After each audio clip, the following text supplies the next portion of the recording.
सर्वेभ्यो नमः।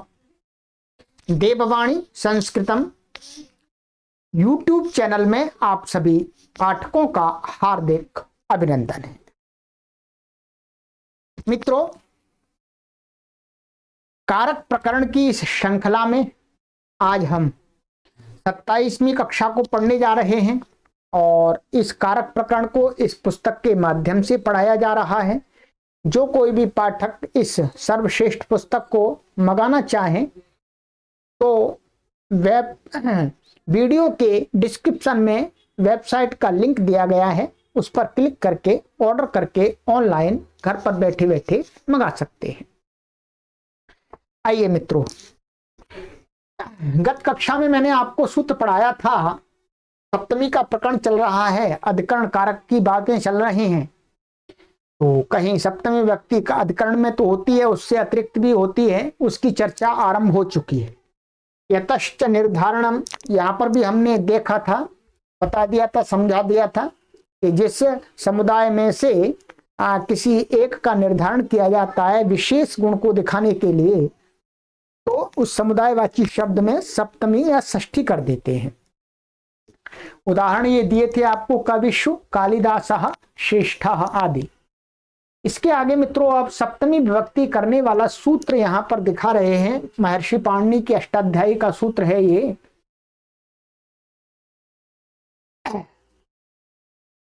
सप्तमी पंचम्यौ कारक मध्य, ये दूसरे अध्याय के तीसरे पाद का 7वां सूत्र है। सरल सूत्र है, कुछ कठिन भी नहीं है। ये कहता है कि इसमें ऊपर से काल और अध्वा की अनुवृत्ति आ रही है सूत्र में। तो ये कहता है कि कारक मध्य माने वाक्य के अंदर दो कारक शक्तियों के बीच में, माने ये मानिएगा दो कारकों के बीच में। दो कारक माने वाक्य में कई कारक आ जाते हैं, कर्ता कारक आ जाता है, कर्म कारक आ जाता है, करण कारक आ जाता है, ठीक है। कभी कभी दो कर्ता आ जाते हैं। तो कह रहे हैं कि दो कारक माने कारक के बीच में, अर्थात दो या तीन चार भी हो सकते हैं। तो कारक माने कारक शक्ति लिया है, माने कारक माने जो क्रिया को करने वाला है उसका जो सामर्थ्य है, वो सामर्थ्यवाची जब दो शब्दों का प्रयोग करेंगे, वाक्य के अंदर दो होने चाहिए, उनके बीच में यदि कोई कालवाची माने समय को बताने वाला शब्द आ रहा है और अथवा स्थान की दूरी को बताने वाला कोई शब्द आ रहा है, तो उसमें सप्तमी और पंचमी विभक्ति कर देनी चाहिए। उदाहरणों में आपको स्पष्ट हो जाएगा, देखिएगा। यहां उदाहरण दिया है, अद्य भुक्त्वा अयम, ये ना नहीं है, त्र्यहे हो जाए, ना हट जाता है, त्रिहे और त्रिह्याद, ठीक है। त्रिह्याद वा भोक्ता, इसका अर्थ है कि यह व्यक्ति आज खाकर 3 दिन में खाएगा, 3 दिन में अर्थात 3 दिन के बाद खाएगा। अब आपको ये देखना है, यहां पर ये कहा था कि कारक मध्य, कारक का नाम है कारक शक्ति। यहां हमें वैसे समान रूप से खाने वाला एक दिख रहा है, माने यह व्यक्ति आज खाएगा और 3 दिन बाद खाएगा, ठीक है। तो परंतु यहां पर कारक का अर्थ लिया है कि जो खाने वाला है उसका जो सामर्थ्य है, जो उसकी कैपेसिटी है, जो उसकी शक्ति है खाने की, वो वृक्षारूपी जो शक्ति है, वो दो हैं। यहां पर क्या है, दो हैं। वो आज जो खा रहा है, तो आज खाने का जो व्यक्ति है जो खा रहा है, उसके अंदर आज खाने का जो सामर्थ्य है वो अलग है। आज भूख उसे तेज लग सकती है या थोड़ी कम लग सकती है, आज 2 रोटी खा सकता है या अधिक रोटी खा सकता है, और फिर 3 दिन बाद वो खाएगा, वही खाएगा, परंतु उसके खाने के जो सामर्थ्य है खाने का वो अलग होगा। जरूर बिल्कुल ऐसा नहीं है कि आज जितनी भूख है उतनी भूख 3 दिन बाद उसे लगे, उतनी रोटी खाए, उतना ही भोजन करे, नहीं। आज खाने की उसकी शक्ति अलग है और 3 दिन बाद खाने की शक्ति अलग है। यही यहां पर कहा है कारक शक्ति। तो कारक शक्ति माने दो शक्तियां हो गई, करता तो एक ही है, पर आज खाने की शक्ति और कल खाने की शक्ति, यही शक्ति कारक है। तो दो कारकों के बीच में यहां पर क्या है, गैप को बताने वाला यह शब्द आ रहा है 3 दिन को कहने वाला, तो इसमें क्या हो जाती है, सप्तमी कर देते हैं अथवा पंचमी कर देते हैं, कोई एक विभक्ति इसमें कर देते हैं तो अर्थ आ जाता है। तो आज खा करके यह 3 दिन बाद खाएगा। अब आपको एकदम स्पष्ट समझ में आ गया होगा कि कारक मध्य अर्थात कारक की शक्तियों के दो शक्तियां हैं, उनके बीच को बताने वाला जो कालवाची शब्द अथवा अध्वावाची, तो ये कालवाची शब्द है त्रेहा, 3 दिन। इसी प्रकार से दूसरा उदाहरण दिया है इन्होंने,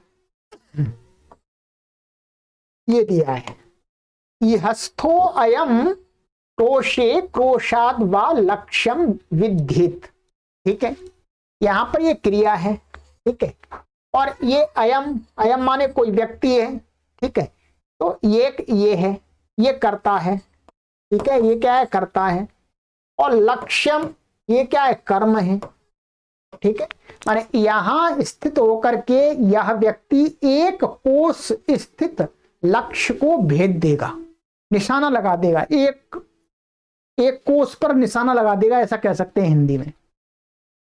ये क्या है, कर्म, ये कर्म कारक है, यहां तो सीधा ही है, यहां सीधा ही है, यहां शक्ति की आवश्यकता भी नहीं पड़ेगी, तो ये क्या है, सीधा कर्म है, कर्म कारक हो गया, और ये अयम माने ये कर्ता कारक हो गया। अब इन दो के बीच में कैसा प्रयोग हो रहा है, शब्द हो रहा है, ये अध्वाव की लंबाई बताने वाला, मार्ग की लंबाई को बताने वाला क्रोश शब्द प्रयोग हो रहा है, ठीक है। तो इन दो कारकों के बीच में ये अध्वा माने स्थान की लंबाई को बताने वाला शब्द है, उसमें सप्तमी अथवा पंचमी कर देते हैं, क्रोशे अथवा क्रोशात, सरल है, इसमें कोई परेशानी नहीं है, ठीक है।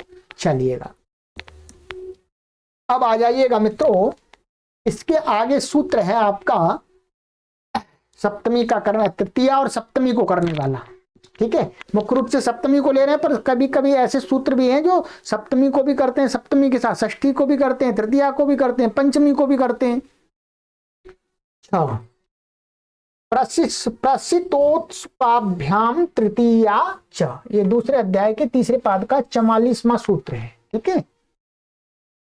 ये कह रहे हैं कि प्रसिद्ध का अर्थ होता है इच्छुक या अभिलाषुक, माने इच्छुक किसी चीज को चाहने वाला, डिजायर रखने वाला, तथा माने प्रसिद्ध शब्द अथवा उत्सुक शब्द, ये दो शब्द हैं यहां पर, प्रसिद्ध और उत्सुक। इन शब्दों के योग में माने ये शब्दों का संबंध जिसके साथ में है उसमें क्या है, सप्तमी विभक्ति करनी चाहिए और साथ में तृतीया भी कर देनी चाहिए, दोनों में से कोई भी कर देनी चाहिए। तो सप्तमी और तृतीया का विभक्ति का प्रयोग होता है। उदाहरण जैसे दिया है, निद्रायाम निद्रया वा प्रसिताः उत्सुको वा, यहां विसर्ग लगा देंगे, संधि में हट जाता है विसर्ग, इसलिए हटा दिया है। कहते हैं नींद का इच्छुक, इसका अर्थ क्या हो जाए, निद्रायाम प्रसिताः अथवा निद्रायाम उत्सुकाः, इसका अर्थ है नींद का इच्छुक, ठीक है, इच्छुक आ गया। ऐसे ही अब इसके साथ में सप्तमी हो गई, और यहां तृतीया का दिखा दिया, तृतीया भी ले सकते हैं, निद्रया ऐसा भी कर सकते हैं, सरल है। तो दोनों का उदाहरण आपको बना दिया। अब ये कुछ विशेष बात बता रहे हैं जो सूत्र नहीं देंगे, परंतु ये विभक्तियां, सप्तमी विभक्ति कहां कहां और होती है, ठीक है, ये बता रहे हैं। ये बहुत ध्यान से आपको पूरा प्रकरण रखना है, नोट बनाते जाइएगा अपने। कहते हैं कि जो कोश ग्रंथ हैं, कोश माने शब्द कोश ग्रंथ, अमर कोश है, इसी प्रकार से कई कोश ग्रंथ हैं, उनमें क्या है, कोश ग्रंथों में के अर्थ में, मानो उस कोश ग्रंथों के अंदर क्या है, जब हम ऐसे कहते हैं इस शब्द के अर्थ में, इसके अर्थ में, इसके अर्थ में, ये प्रयोग हो जाता है, ऐसे हम बोलते हैं, माने इसके अर्थ में, ठीक है। ऐसे पेन के अर्थ में हम कॉपी का प्रयोग कर सकते हैं पेन के अर्थ में कॉपी का, ठीक है। तो के अर्थ में, इस प्रकार से जिसके पीछे के अर्थ में ऐसा लगता हो कि उनमें कोशों के अंदर ऐसा प्रयोग दिखाया जाता है, तब इस अर्थ को प्रकट करने के लिए, के अर्थ में प्रकट करने के लिए सप्तमी विभक्ति का प्रयोग होता है। जैसे ये क्या है, बा है, बाणो, ठीक है। अमर कोश का उदाहरण है, कोश ग्रंथ लिया है, अमर कोश के अंदर क्या दिया है, बाणो बाले सुते शारे, क्या है, बाणो बाली सुते शारे। यहां कह रहे हैं कि बलि का जो पुत्र है, बलि का पुत्र, ठीक है, बलि जो राजा है उसका पुत्र बाली है, तो बाली और क्या है, शर्मा ने बाण, इन दोनों के अर्थ में बाण शब्द का प्रयोग होता है। तो अब क्या है, ये बताया बलि के बलि सुत के अर्थ में और शर के अर्थ में आगे पीछे क्या है, बाण शब्द का प्रयोग होता है, यही दिया है। बलि के पुत्र तथा शर के अर्थ में बाण शब्द का प्रयोग होता है। तो इस प्रकार से भी सप्तमी देखी जाती है। यहां पर ये सप्तमी दिखा दी इन्होंने, ठीक है। तो के अर्थ में, बलि सुत के अर्थ में, शर के अर्थ में बाण शब्द का प्रयोग होता है। तो इस प्रकार से भी देखने को हमको सप्तमी मिलती है।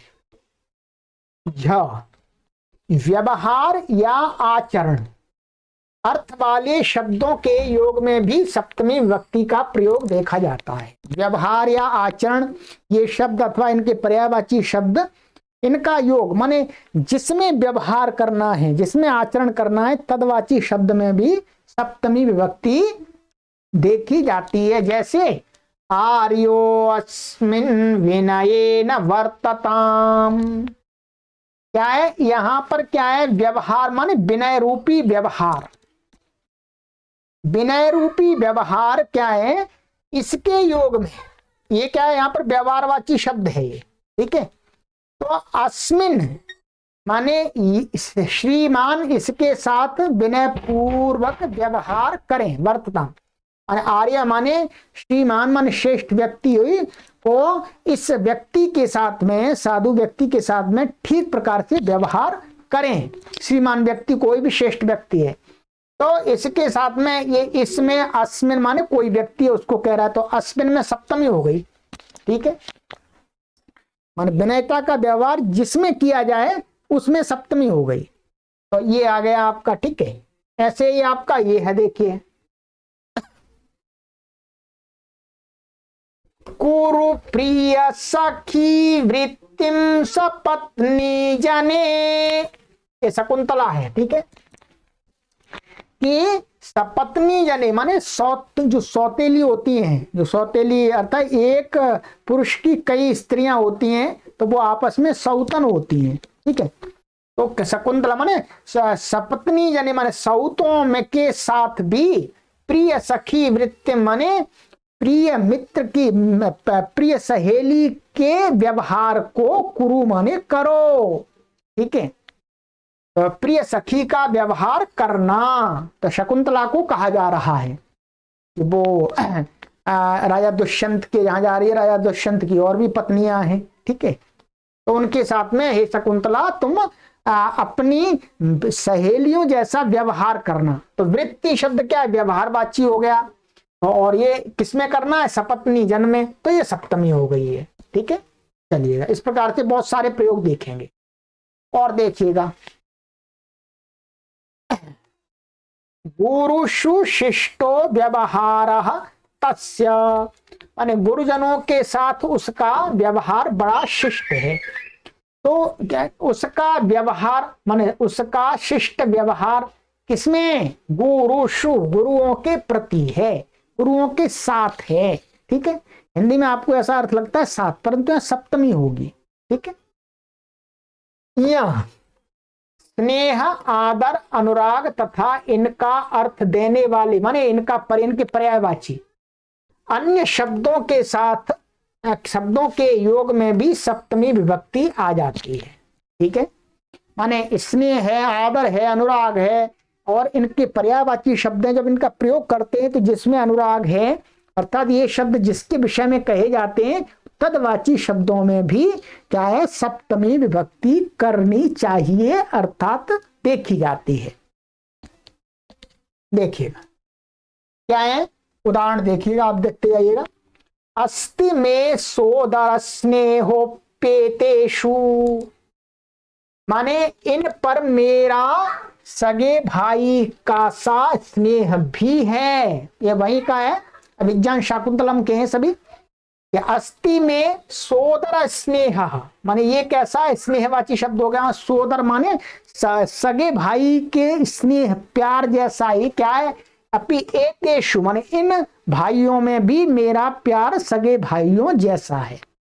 तो ये स्नेहवाची शब्द आ गया प्यार किन में, एतेषु, तो सप्तमी आ गई एतेषु में। ठीक है, ऐसे ही स्वयोषिति रति ही, माने अपनी स्त्री पर प्रेम करो, प्रेम करता है।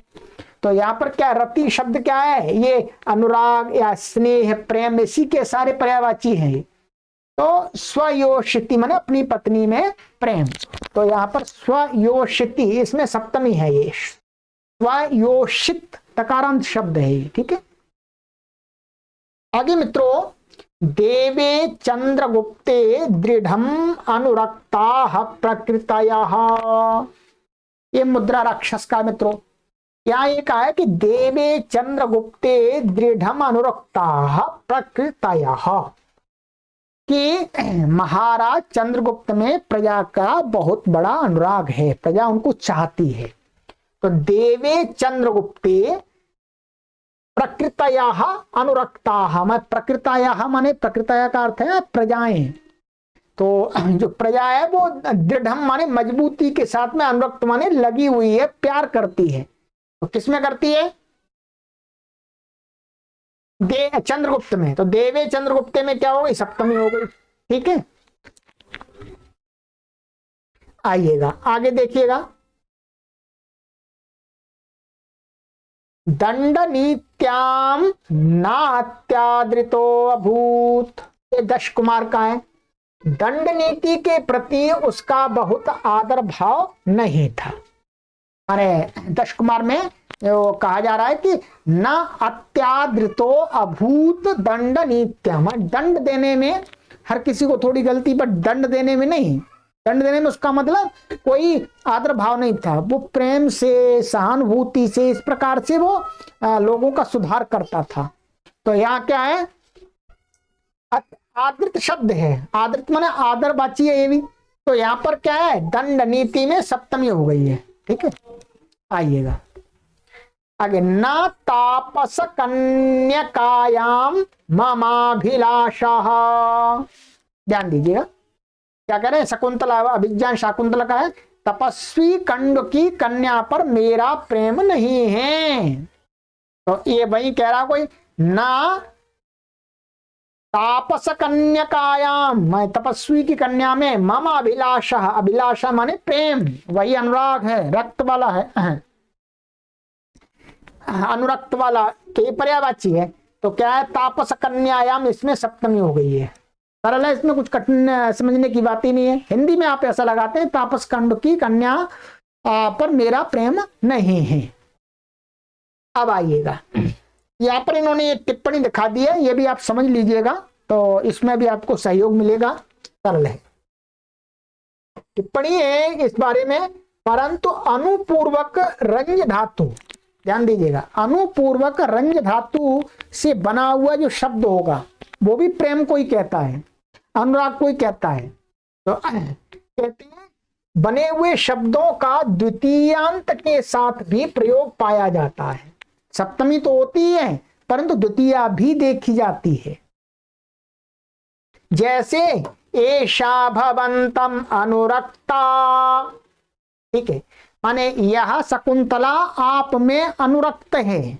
तो भवंतम में द्वितीय हो गई, क्या हो गई, द्वितीय हो गई भवंतम में, जबकि सप्तमी होनी चाहिए, तो द्वितीय भी देखी जाती है। ये बता रहे हैं अनुपूर्वक रंज का प्रयोग है यहाँ पर, अनुरक्ता। ठीक है, अपि ये दूसरा, अपि वृषलम अनुरक्ता प्रजा प्रकृतयः, और कह रहे हैं दुष्ट में भी, दुष्ट के प्रति भी प्रजाएं, जनता प्रेम करती है दुष्ट के प्रति भी।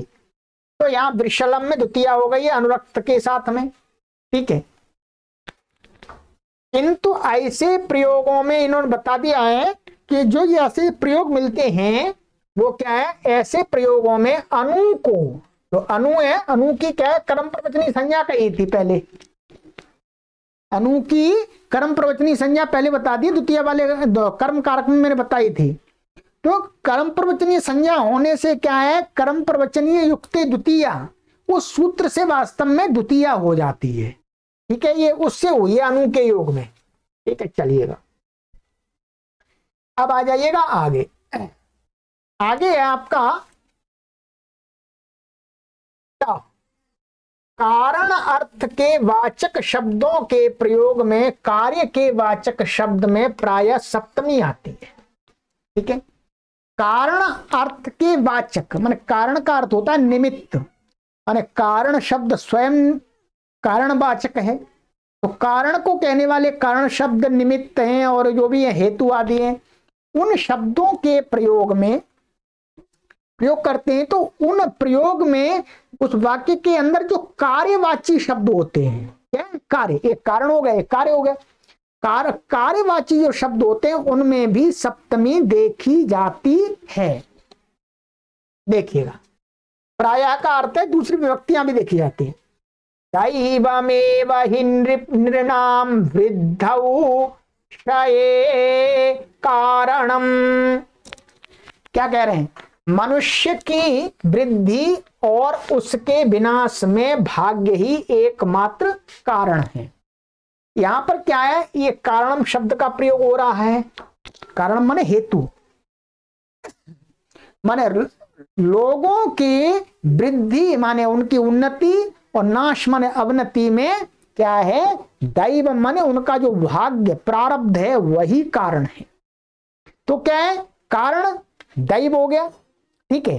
ये कारणवाची शब्द भी है और उसका वो कारण क्या है, दैव है, और उसका परिणाम क्या है, फल क्या है, उसका कार्य क्या है बढ़ना अथवा अवनति को प्राप्त होना।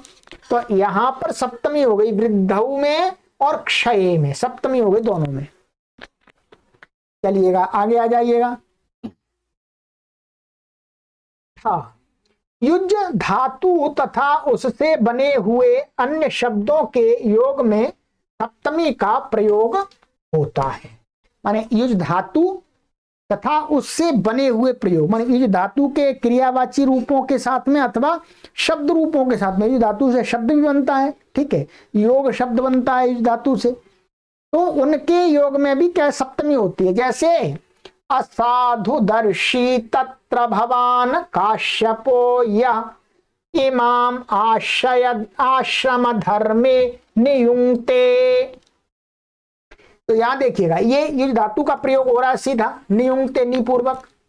तो क्या है, इसका अर्थ है पूज्य काश्यप ने जो इसे आश्रम के कर्मों में लगा रखा है यह ठीक नहीं है। ये शकुंतला का है, अभिज्ञान शाकुंतलम का, ये ठीक नहीं किया है मित्रों।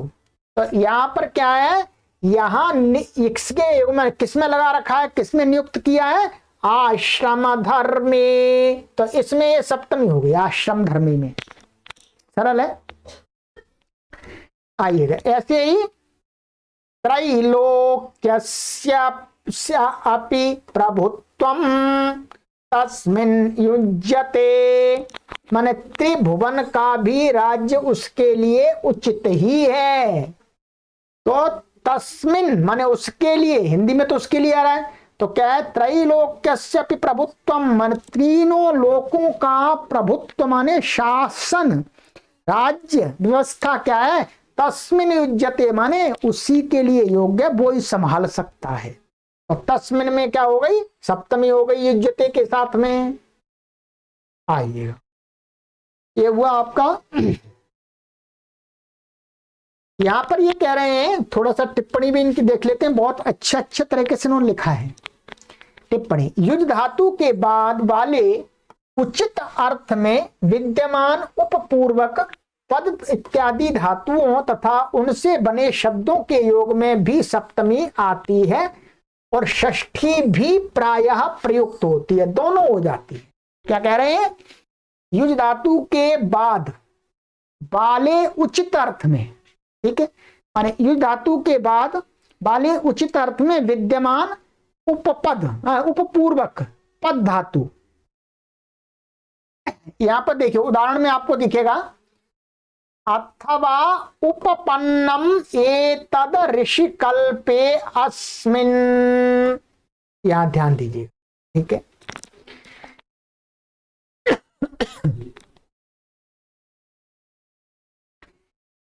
अथवा इस ऋषि कल्प महाराज के लिए यह उचित ही है। यहां पर क्या है? उपपूर्वक माने उचित अर्थ आ रहा है, ठीक है। उचित अर्थ आ रहा है, क्या आ रहा है?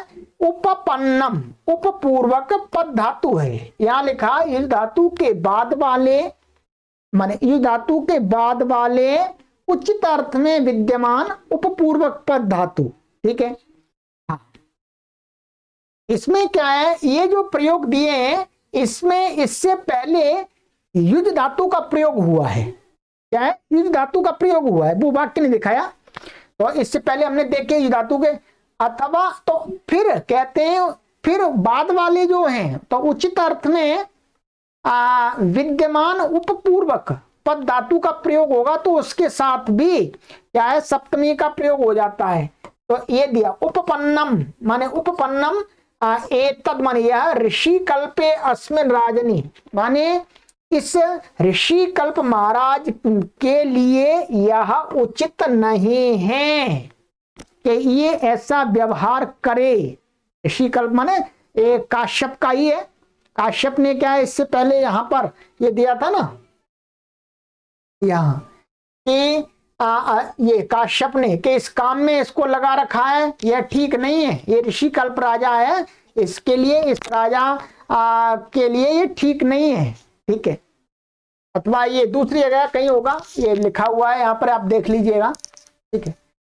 आगे है उपपन्नम इदम विशेषणम वायो, वायु के लिए यह विशेषण ठीक ही है, माने उचित ही है। उचित अर्थ आ रहा है, उचित अर्थ आ रहा है।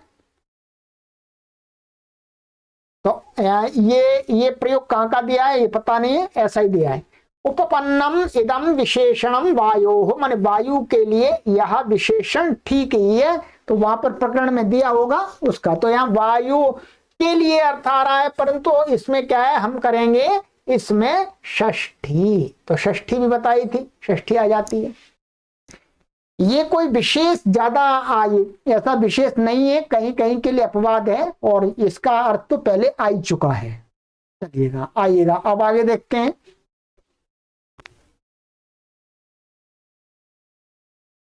ये आपका ड, शिप धातु, मुच धातु और अस धातु है।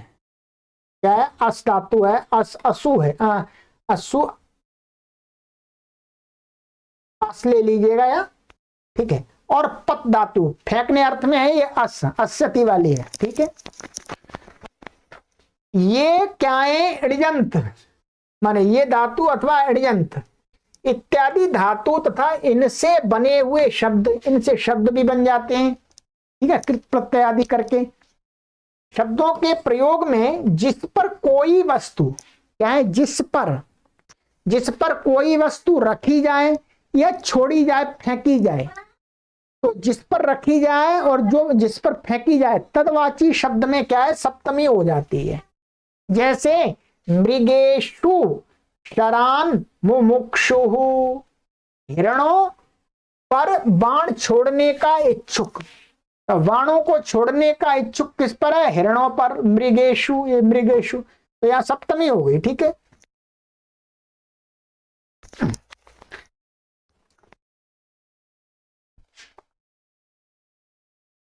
अब देखिएगा, तो ये मुच धातु का प्रयोग है, यहां पर ये मुच है, मुमुक्षु जो बना है वो मुच धातु से बना हुआ है, तो मुच का प्रयोग के साथ में आ गई। योग्य सचिवे न्यस्तः समस्तो भारः, माने रत्नावली का है समस्त राज्य भार को योग्य मंत्री पर छोड़ दिया गया। तो क्या है, न्यस्तः माने छोड़ दिया गया, तो ये इसमें अस धातु का प्रयोग है, ठीक है, अस का प्रयोग है, तो इसलिए नियोग्य सचिवे इसमें सप्तमी हो गई है। आगे और उदाहरण देख लीजिएगा। न खालु वाणः सन्निपात्योऽयम् अस्मिन्, कहते हैं इस पर बाण न छोड़ो, न छोड़ो, दो बार बोला है।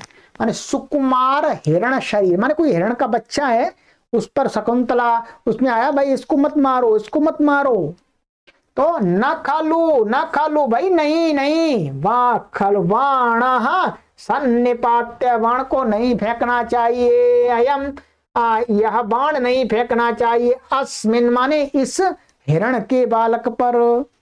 तो यहां पर भी ये हो गया आपका ये पत आ गई, पत धातु, ये पत है आपकी अण्यंत, तो यहां पर क्या आ गया, ये अस्मिन आ गया, ठीक है।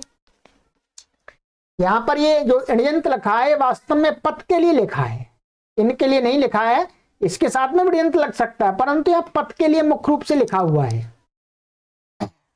आइएगा आगे, आगे है शुकनास नामनी मंत्रिणी राज्य भारम आरोप्य, ठीक है।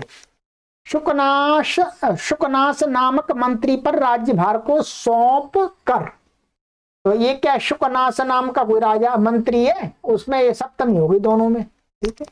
क्यों, ये ऊपर आ गया को भारम आरोप्य, माने रख करके अर्थ बताया था, तो रख किस पर रखा है, मंत्री पर, तो सप्तमी आ गई इन दोनों में। आगे कहते हैं ढ, चलिएगा थोड़ा और करते हैं इसको, फिर आगे की कक्षा में करेंगे।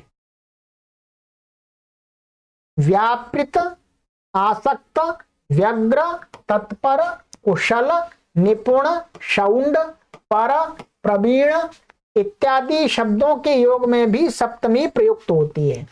अर्थात जिसमें लगा हुआ है, व्यापृत है, जिसमें आसक्त है, व्यग्र है, लगा, निपुण है, कुशल है, प्रवीण है, तो जिसमें है तदवाची शब्द में सप्तमी आ जाती है। जैसे गृह कर्माणि व्यापृता व्यग्रा तत्परावा, माने घर के काम में लगी हुई स्त्री, कोई स्त्री है उसको ये कर दिया, तो ये गृह कर्माणि इसमें सप्तमी आ गई है। अक्षेषु निपुणः, माने अक्षों में पास खेल, जुआ के पासों को खेलने में निपुण है, तो अक्षेषु में सप्तमी आ गई। शौंडः वही है, प्रवीणः व जुए में दक्ष। आगे तो इनका ध्यान रखेंगे, इनके साथ में भी सप्तमी होती है।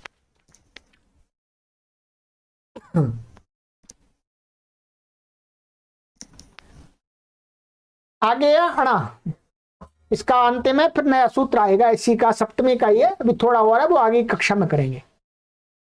आपा पूर्व का राध तथा उससे बने शब्दों के प्रयोग में जिसके प्रति अपराध होता है उसमें चतुर्थी के अतिरिक्त प्रायः सप्तमी और कभी कभी षष्ठी भी होती है। इसको समझिएगा, एक तो अपपूर्वक राध धातु है, ठीक है, अपराध अर्थ होता है इसका, और तथा उससे बने हुए शब्द, अपराध शब्द आ गया। एक अपराध, अपराध्यति, अपराध्यता ऐसे क्रियापद प्रयोग होंगे, अथवा अपराध शब्द बना करके जिसके प्रति अपराध होता है, माने कोई मैंने गलती करी, अपराध किया, तो जिसके प्रति किया, जिसके साथ किया, तो उसमें चतुर्थी होती है, उसमें चतुर्थी होती है। ये अष्टाध्यायी का सूत्र दिखाया है, क्रुद्ध द्रुहे शासुयार्थानाम आदि के अनुसार चतुर्थी होती है। अतिरिक्त प्रायः सप्तमी भी होती है, ठीक है। अब क्या, उसमें चतुर्थी के अतिरिक्त, माने इस सूत्र से चतुर्थी तो होती है जिसके प्रति अपराध करते हैं, परंतु उसके अलावा प्राय सप्तमी भी और कभी कभी षष्ठी भी देखी जाती है। जैसी कस्मिन्नपि पूजार्हे अपराधा शकुंतला। माने किसी गुरुजन के प्रति शकुंतला ने अपराध कर दिया, माने शकुंतला ने अपराध किया तो अपराध अपराधा, ठीक है, अपराधा है तो ये अपूर्वक राध धातु से बना हुआ शब्द है, इसलिए क्या है, कस्मिन अपि पूजार्हे माने किसी गुरुजन के प्रति। तो यहां पर क्या है, कस्मिन और पूजार्हे में सप्तमी का प्रयोग देखा जा रहा है, जबकि चतुर्थी प्राप्त थी इसमें। ऐसे ही अपराधो अस्मि तत्र भवतः कण्वस्य, मैंने पूज्य कंड के प्रति अपराध किया है, उस प्रकरण में ये बताया जा रहा है। तो यहां पर अपराधा ये भी शब्द है, तो किसके प्रति किया है, तत्र भवतः कण्वस्य माने तत्र भवतः माने श्रीमान श्रेष्ठ कंड ऋषि के प्रति। तो यहाँ षष्ठी भी दिखा दी, दोनों बताए थे, षष्ठी भी सप्तमी भी और चतुर्थी भी हो जाती है। चलिएगा मित्रों, तो आज की कक्षा में हम इतना ही रखेंगे, आगे की कक्षा में, और फिर ये थोड़ा सा और बचा हुआ है सप्तमी का, फिर उसके बाद षष्ठी, अगली कक्षा में सप्तमी पूरा, फिर षष्ठी का आपका पूरा कंप्लीट करा देंगे, षष्ठी कहाँ कहाँ होती है। तो ये आपका पूरा कारक प्रकरण ये कंप्लीट हो जाएगा कोर्स, आप अपने घर पर बैठे बैठे आराम से पढ़ सकते, तैयारी कर सकते, ठीक है। आप कॉम्पिटेटिव एग्जाम की तैयारी कर रहे हैं तो आपको ये मूल चीजें आनी ही चाहिए। चलिए, सर्वेभ्यो नमः।